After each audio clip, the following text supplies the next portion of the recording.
computer. Okay, so hello everyone. I just want to introduce Travis is our mover and shaker for all the team coming from the States. Introducing you to Samantha, who is my main partner in Peru, based in Calca. She is the mover and shaker behind everything Andean Alliance, helps with all the logistics of our tours and coordinates in with the projects which the Andean Alliance support. One of which is Julia's. Da da da. Julia is amazing. I've met her twice now, and Julia has this wonderful project in one of my favorite places in the Sacred Valley called the Lake. I call it the Lake of Gold. Julia, and you're going to tell us about this. But boys, gentlemen, the reason we're having this call is that we've planned your trip and we talked to you about doing a really amazing irrigation project where you're going to make a profound difference, feel really good about yourself, and at the same time have an amazing cultural experience with the communities that live in the Sacred Valley. Now, Julia is going to talk to us about her project, but I want you to be open-minded because in our original plan, it had you going to Calca and staying in Calca while you did your project, going out, doing a project to a local farm project close by. But Julia and Samantha want you to listen to this idea, which is going to take you deeper into the Sacred Valley, living at altitude. And I'm actually not going to say any more because this is an amazing opportunity, but it's a slight deviation to the where you're going to be based. And it's an amazing opportunity. So I'm handing over to Samantha and Julia to tell you all about it. Well, if you want, maybe you want to do a short introduction and then continue. So yes, hello, I'm Samantha. I'm the Director of Experiential Learning. So again, as Millie mentioned, I work with all of the groups, logistics. We work closely with all of the projects that the Andean Alliance supports.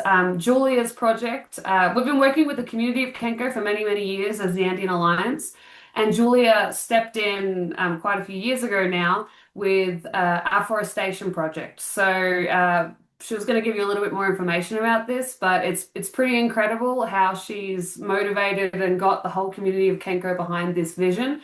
So we are always trying to help and support her however we can. So we're always bringing groups up to Kenko. We've got different engineering projects. Like there's a group from the University of Louisville that comes every year that does some more drone and mapping projects. And we're kind of evolving with the project because obviously it's a very long-term project. So what we're really trying to do is support it as it changes as well, because as Julia does all of these incredible advancements, as they're doing more research, investigation, they're trying to figure out the best way to make this project long-term sustainable. I'm not sure if you... Oh, yeah. Could you just give a little overview with where Kenko, where this is and what the overall aim of the project is? Yes, so I'll maybe say a little bit just in terms of where Kenko is. So Kenko is around 4,000 meters more or less above sea level, which is maybe I think you'd say 11, 12,000 feet maybe if 13,000 feet. 13,000 feet depending on the level you go.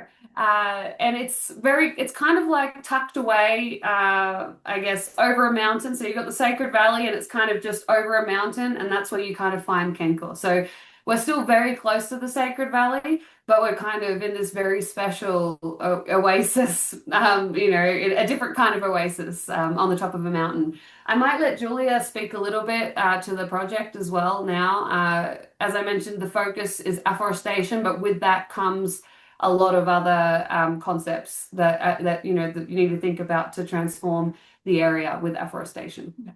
I'm Julia. I'm from Holland, from Amsterdam. Now already living like for 10 years here. And yeah, I'm running the NGO Campesina Forestal, which is like forest of the farmers, basically. And I'm doing that together with my partner, Julio. So we're Julia and Julio here, Julia and Julio. And Julio is also working for the Andean Alliance full time, like as the director of agriculture. So there's lots of overlapping and collaborations in our organizations. So yeah, first about Kenko, yeah, like 4,000-meter high, 13,000 feet. They're living like around 400 people in Kenko, so like 80 families. And it's like an indigenous campesino community here in Peru. So there is like, it's a high Andean community. Like back in the colonization, like lots of communities and people moved up into the mountains. It's like not the where they live like in the past. But they moved upwards basically to be more protected and further away from like the bigger cities like Cusco and Calca. So it's a very special place. Like they're Quechua people. They all speak Quechua. The children are learning more and more Spanish, and also like lots of people in town understand Spanish. But it's really like a Quechua indigenous community. The project is, it's about their 1,400 hectares land, 2,500 acres. So lots of land to work with. And the goal is to revitalize the land, make sure like in around 10, 20 years that the land is like fully regenerated again. There's a lots of problem with degradation on the soil. So the certification, we can say like soil or vegetation is disappearing.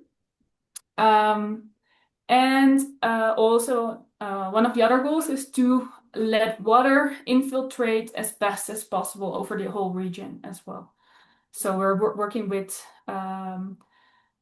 forestry and as well with like water harvesting structures to let water infiltrate into all the soil and regenerate the soil with putting back in vegetation with different trees. And the third goal is to help the community like improve their local economy. So there's different elements like agroforestry, ecotourism, and also timber. So there's three elements to improve the local economy of the people. So that's like in very short. And strawberries. And that's in the past. So 2015, they started like a big project with the Andean Alliance. And that's like a greenhouse project that basically helped them out of poverty because it was a very, very poor community back in the time. Lots of like alcohol as well. People, like didn't have anything for sale apart from potatoes, which is really not valuable and only once a year. So they started together with the Andean Alliance this greenhouse project, and they're now fully thriving with greenhouses. So they built like around 70 greenhouses. The community, I think all the people together have like around 400 right now. And that's their business. So they bring organic strawberries every week to the local market in Cusco, which is like a 2-hour drive. And that's their base. So they have a foundation in the community because of the collaboration with the Andean Alliance. That's amazing. So and from there, we're now working with Campesina Forestal with their whole land to preserve water in the future and make sure that the soil and the land stays fertile. So yeah. So what would you how can Travis's team, what are you visualizing Travis's team's project looking like and the benefits of that? So last year, what we started to construct is like a water infiltration lake, and at the same time has the purpose as a water reservoir for the community. So basically, above the Coricocha, the golden lake you were mentioning. Oh yeah, the golden. So there's like this big lake in the community they own for around 110 hectares. Above that lake, when you go up into the mountains on the hills, there's this place where lots of water collects during the rain season. And we started building there like a dam to retain the water. And that's like what the community is really, really happy with, like with the start of this. But it can be improved quite a lot. So it can be expanded, and it can be like fixed, like everything can just like be improved in a way that it's not like in the future that the dam will be sustaining itself better. So right now it's just like we built a dam with sands and stones in the area. And so one thing is we can expand the dam, we can elevate the dam is the right word in English, right? Or dike or dam? Yeah. Dike or dam. Yeah. We can like hide in the dam and like make it longer, which causes that it can reach its full potential basically.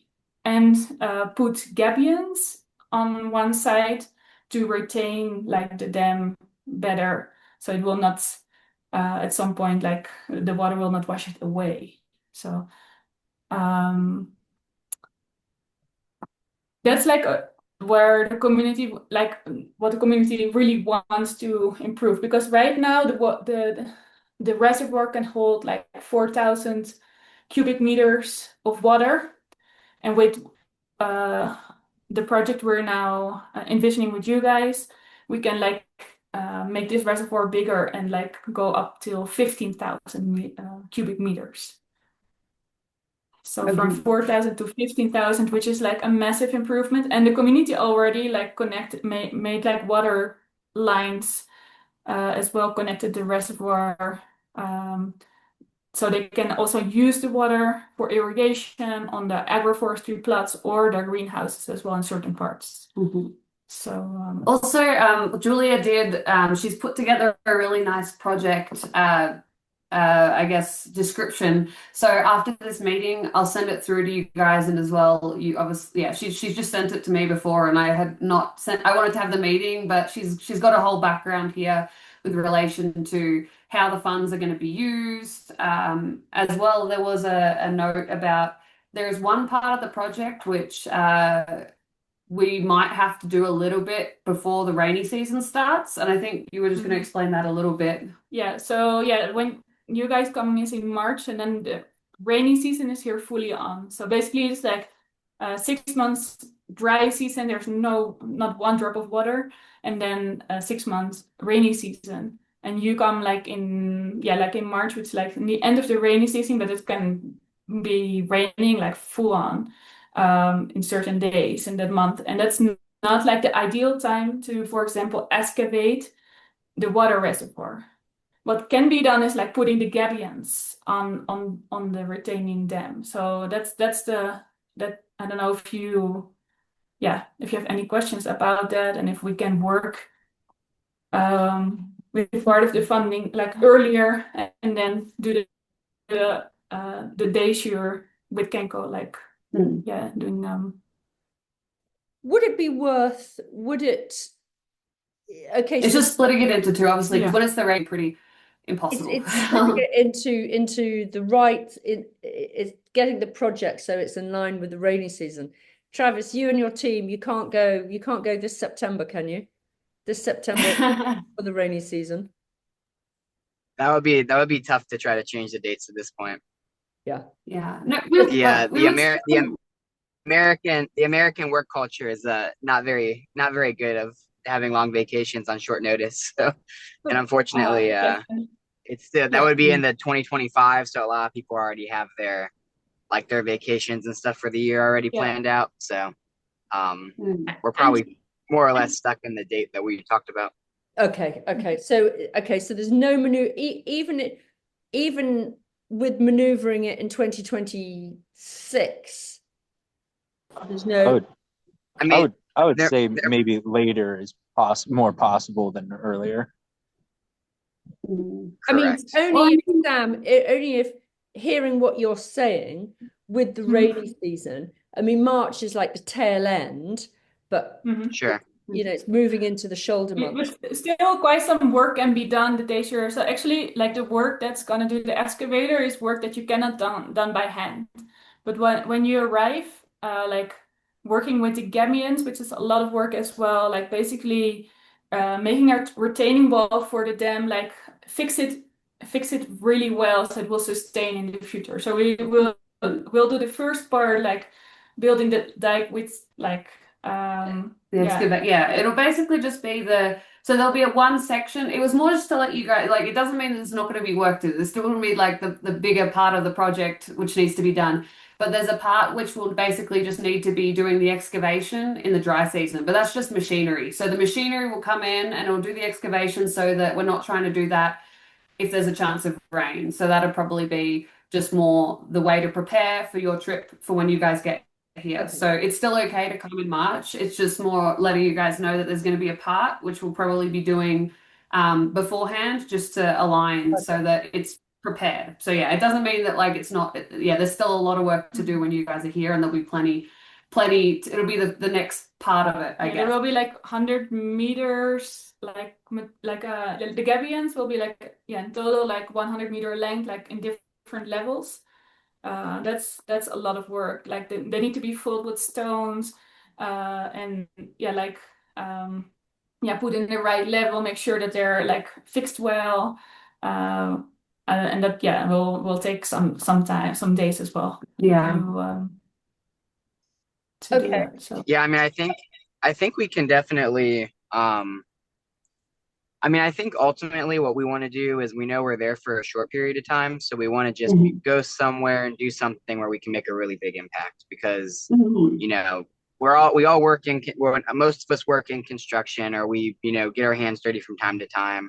Not all of us are literally turning the wrenches, but some of the guys that are coming are, and like, heck, a lot of these guys can operate machinery even. I don't know if from a liability standpoint that would be allowed, but you know, there's a few on this trip that could easily operate an excavator, that do, you know, big excavators all the time. So we have a lot of skill set that we're bringing. So we just want to be able to do the most impact we can in the short period of time that we do have. So, you know, I think this project, and Mason, Ben, Sam, Sam, feel free to speak up if you disagree, but it sounds like this project's still very much adjacent to what we were hoping to do. It's related to water, which is good. It sounds like it's going to be a big impact. You know, I think for most of us, we don't know that, you know, we know Cusco, but beyond that, you could take us to any town and that sounds fine to us. I don't think we have you know, it's not like Calca or bust for us. We didn't know Calca until it came up with Millie. So, you know, I think we're flexible there. So, within reason, I mean, personally, I kind of trust your judgment. If you think this is the trip that makes the most sense, and especially, we probably do have some flexibility to change the dates, but Millie, I'm sure, well, I guess both of you probably have dealt with the herding of cats before. Like, it's just, we got everybody committed to a date. So I just hate to move it. And then all of a sudden we're trying to re-coordinate 10 people again. So let's stick with that plan. But Sam, with what I do know is that it's at 4,000 meters high. Where will can the team sleep lower and go up? So that was going to be the plan. So we'll be doing obviously the work part. There'll still be some days for acclimation, but then we'll be going down a little bit into the town of Kenkor to stay. And obviously, if someone wasn't feeling well, we would have transport available. We would have, you know, whatever it may be. But ultimately, we're very experienced at, you know, helping with this acclimation period. We'll make sure, you know, we always have everything available to us at a moment's notice. So you'll be well supported. And I think you will have a huge impact. I mean, this is also one of the reasons why I wanted to choose this project, because for one, Millie told me about your specialization in water, irrigation, and I just thought that this is like, it aligns so perfectly. And we can send you a whole lot of information as well to get to know the project and the amazing things that Julia's and Julia have done so far. And also, I'm really curious, like to the team, Travis, maybe it would be really nice to, before any work start, to go like more in depth about the project, and also hear your advice. So you're really like from the beginning, like very involved in like, of course, we have an idea on how this can be improved better. But yeah, from all your experience in your work life, it would be amazing to have like a technical call or something. Yeah, absolutely. We're more than willing to do that. And we have a lot of connections with the design engineers that we work with as well. So even if they maybe don't come on the trip, we'd be more than happy to loop them in. I'm sure they'd be willing to offer their expertise. And we build the projects, and definitely have a technical sense as well. But we could get the actual people that are doing the calculations on dams and the calculations on water reservoirs, and they might be able to run through it and verify or offer, advice in that way too. I'm sure there'd be some interest there. So I think, like I just said earlier, it's hard to herd all 12 cats or 10 cats into the same meeting, but we certainly could plan something. And we're happy to offer all kinds of, whatever insight or help we can do ahead of time as well. I think that's really exciting. So if Julia, we need to just connect you direct with, if Travis, you're happy to be the leading man again, continue to be. Yeah, I can be. And to coordinate that with Julia, that would be just amazing. What a opportunity. Yeah, I think for us as well, it's like there is going to be a huge impact, and we want you to feel as connected to the project as possible. So even if like there's a little bit that we do beforehand to prepare it, like so that everyone's feeling like kind of connected to this, I guess, objective, because as well, every single project, I'm sure the same, that you guys have the same things. It's a long process, and it's not just like you get there and you do it. It's all the planning beforehand. So just to make you guys as well understand the impact that you're having, obviously we know that you'll have, full-time jobs. So it's not as well. This is more just like a bonus to kind of help you feel connected in the lead up to this trip, as well as obviously we're going to have all of the fun extra bits after as well that we'll be taking you on. Yeah, absolutely. If you can send the documentation or paperwork, whatever that you have already for the project, I'll send it to the rest of the group, and that way everybody gets to see it. And I think everyone's going to be excited about it, but I just want to give them the chance to have a look and make sure that no one has any big reservations about it. But that shouldn't be an issue. And then I'm happy to connect directly with any of you, and we can get something on the calendar maybe a little later that we can go into more depth about the project. But one other thing I thought of, and I know Ben on the call has also been doing some searching on this. We're working through getting some donations and things, hopefully to help with our costs ourselves, but also some feedback I've gotten from some of the vendors and things that we work with. A lot of them have, they've been hesitant for dollar, like monetary donations, but there's a lot of people that have shown interest in donating supplies, materials, tools, things like that.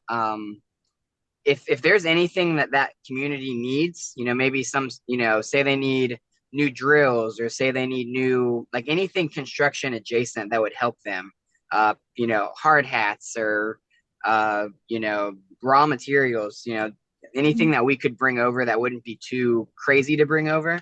I think there's a high probability we can get that donated from, the variety of people that we know in the industry, and we could bring it over when we fly out. So just something to think about over maybe the next few months.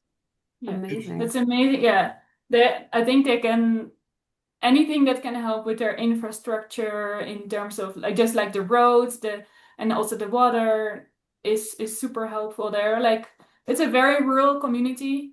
There's hardly any support, so like from governments or so they do everything themselves. So they're all all construction workers and all like, but like like with the tools they have, which is like usually pickets and spades or so, but not like advanced tools or so. So anything that can contribute to like running a land of 1,400 hectares. That's also as well, just as something that maybe we might be able to do to help out. Obviously, if you're going to be bringing something and you need like an extra bag, like I'm happy to like discount it or something like that. I can figure out a way to help out there, because obviously if you are going to bring over supplies, you may have to you may need more bags checked bags. So I'm happy to cover that as well if that is the case. So you just let us know.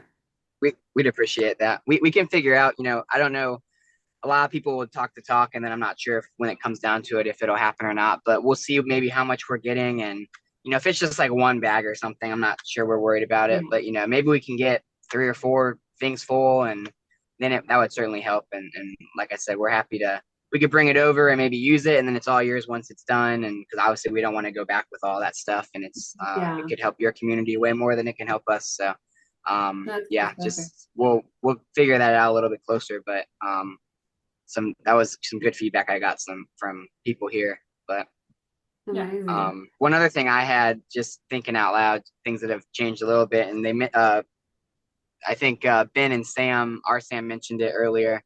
We do have there's 2 different groups. It's one group, but 2 different cities that we'll be leaving from now. One Cincinnati, Ohio. One is Raleigh, North Carolina.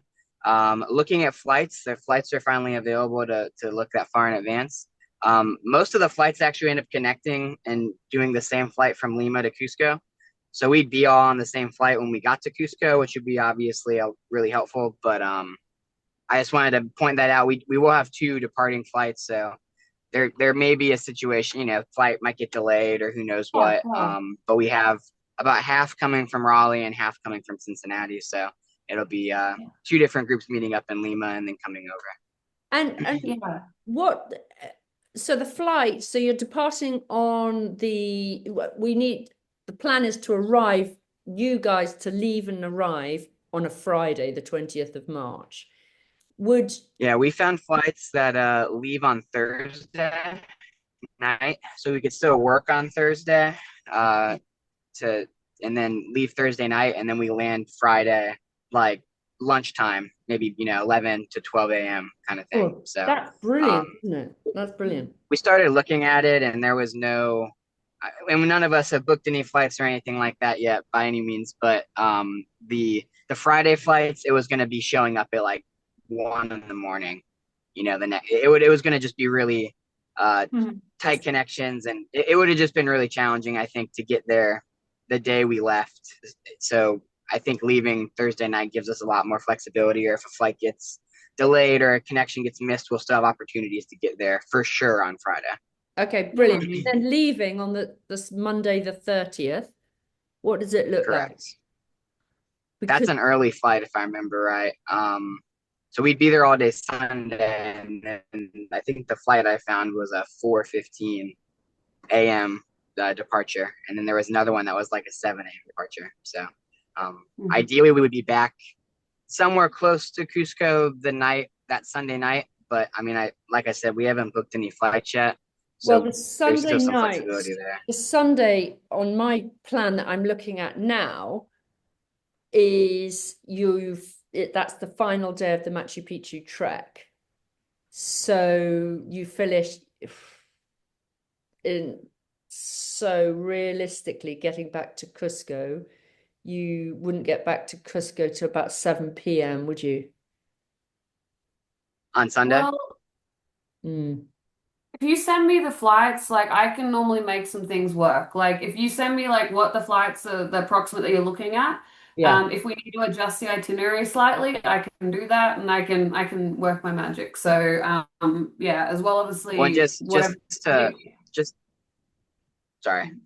make sure I think the itinerary showed finishing Sunday, and I thought that night it ended up being in Cusco. Maybe I'm wrong, but I'm saying Monday morning we would leave early, not Sunday. So it would be. I thought the Sunday itinerary showed. Yeah. Okay. Oh yeah, leaving early Monday morning. That's easy. Yeah. Correct. Yeah. So as long as we can get to Cusco and it not be like midnight or something, we'll just take the super early flight on Monday, and we'll just sleep on the flight on the way back. So but it's 4:15 a.m. on Monday, not on Sunday. Okay. Cool. Sounds horrendous. And right. Yeah. It will be, but I had a question or two. Yeah, go ahead, Mason. So along with the donations that you guys were getting from construction companies, I was looking at my company, and they offer a donation match. So for like every $1 that's donated, I can get like a match of the equal amount. The problem is I need a non-for-profit to give them in order to get the match. So do you guys have a non-for-profit? In the States, actually. So we have the Andean Alliance for Sustainable Development in the States, and it's also got a Peruvian NGO. So they're both, well, in the States, it's a 501(c)(3) nonprofit. So that would probably work out perfectly, and then we would be able to obviously Here we also have a nonprofit with a project connected. Yeah, it depends on what's easier. If the money's easier in the States, in the States probably it's easier to transfer in between. Yeah, and then we can transfer it here. Yeah. Either way, I mean, send me whichever one you prefer. But I believe my company specifically was asking for a 501(c)(3). Oh, perfect. Okay. I'll send you our information, and then we can obviously make sure it would be able to get to wherever. So what company do you have? I work for Baker Hughes. It's an oil and gas company. It's based in Houston, but I'm in Cincinnati. I work for the radiation systems. And so, what type of donation or like what type of money funds raise to? Yeah, I don't know. Yeah, so it's like basically it matches every I think dollar. our hope. So yeah. Mason, correct me if I'm wrong, but I think the hope is that, in a perfect world, we'd be able to, through donations, cover our expenses for the trip, and then anything beyond that, we would be wanting to just share with the community to, try to help however we could. So it'd probably make more sense from the U.S. side for the first part of the, donations for our sake, and then we would just pass it along to you somehow through bank transfer or something. But once we exceeded that amount, or if we did exceed that amount, we could talk about maybe if it made more sense for that money to go direct. We could figure that part out. So wait, so is there? I thought there was I thought we had to bring a certain amount of money to contribute to the project. Is that not true? No, that is true. So there's a fixed fee for all the logistics and the accommodation of $2,000, whatever that was. And then there's a $4,500 donation to go straight to buy all the materials for the project. Okay, that's more what I was focusing on. Like I'm okay with paying the individual cost of it, but that $4,500 or whatever that we need to pay to be a part of the donation, that's what I would look to try to cover first. So that was my intention with it. Yeah. Easy. Okay. Well, I'll send you all of the information about our 501(c) nonprofit in the States, and then we can go from there for that side of things. Okay, cool. And then can you spell the name of the city for me? Well, it's got a few different spellings because in Quechua is not a written language, or at least historically not a written language, but it's basically QENC. QQ, yeah. Wait a second. Well, okay, there's a few different spellings. I spell it differently because in the official documents of the community is double Q U E and double N C O. Yeah, I'll put it. Wait, let me not double. Sorry, let me put it in the chat. Let me put it in the chat. It's a weird spelling. I say it wrong as well. It's just I'm gonna put it in the chat now. And I can send you. This is the official one, but we can also do this easier, and that's this one, which is also used by a lot of members. So and I will send you. If you want to go to the like on the Google Maps, then you can go to Laguna Coricocha, which is the Lake of Gold. Yeah. And I can also send you like the community boundaries and like some photos of the reservoir. Yeah, like in the documents I sent to Sam, there's some photos. Yeah, I was just trying to get an idea of like where it was in relation to Calca and Cusco. Yeah. And I was like, I think I'm typing this in right, but I have no idea how to spell this. So you can better search for. I'm glad I wasn't the only one. Yeah, I'm sure I'm not the only one that was like frantically typing it into Google to try to see where we're going. Oh my God. Yeah, so I would have not guessed double Q. Yeah, with Laguna Coricocha, you can find the community better because it's a famous lake. And I think Kenko is not even like mentioned yet in yeah. You feel like you are on Mars. If I went to Mars, I'm sure that's how you would feel. It is so beautiful, and you feel you're very close to heaven. I don't know. It's a stunning place, and the people are, well, there's nothing more authentic than this, really. To me, it's the high. To me, it is more. It's always the highlight of my trip to come to Julia's project. Rather, it beats going to Machu Picchu. I don't know why. Okay. And then, just to kind of reiterate, so the original project that we had planned isn't happening anymore, and we'll be working on a dam. No. So the original project, which was always going to be a water-based project for a local community, and the plan was, so this is exactly that, a water-based project helping the local community. Okay. It's just the location has changed, because we were going to choose a community close to Calca, so you could stay in the town of Calca. But Julia has said, actually, I could really do with your help. And it's a project that's,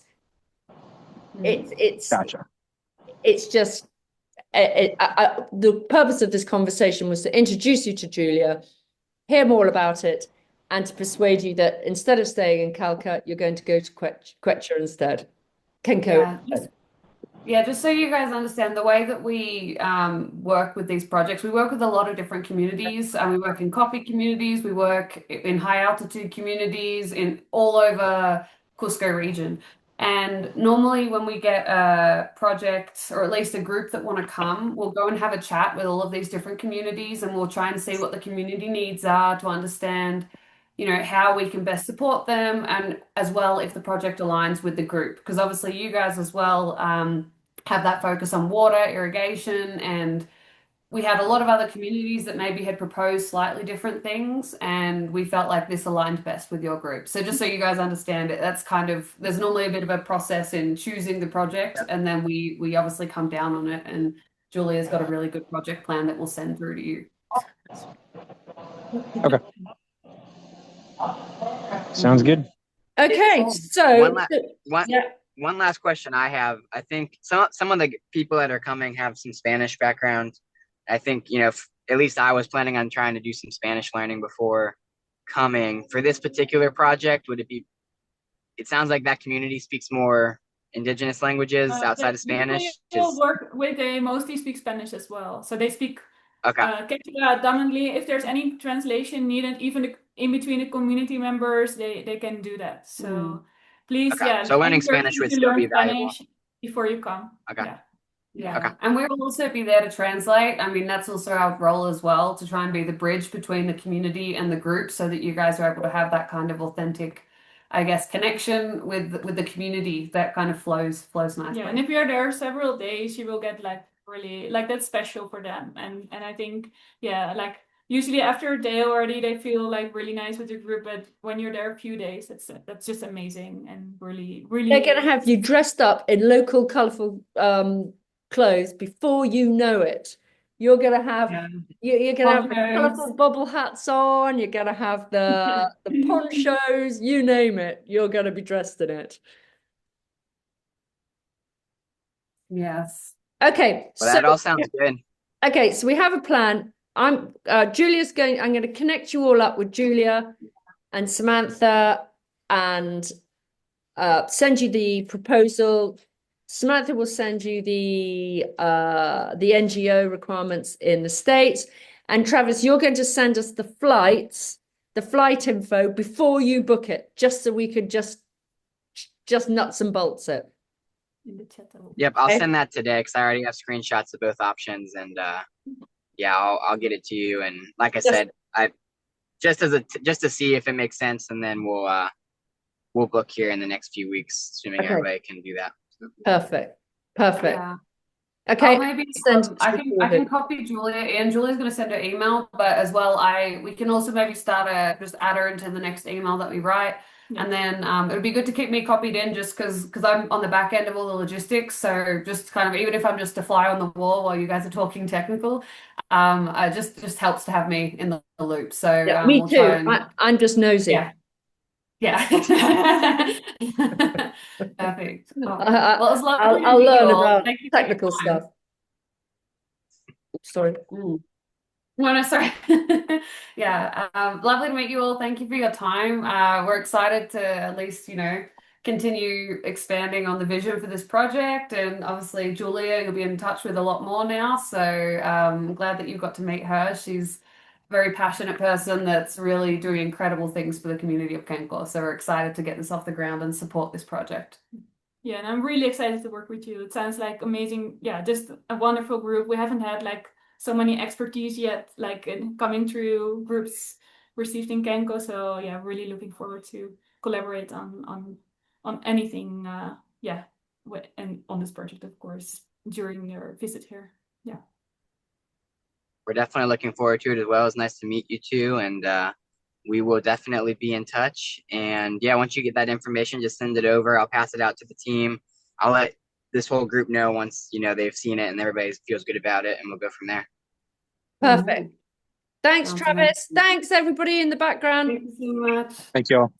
Bye. Okay. Thank you. See you later. Bye. Bye. Bye. See you. Okay.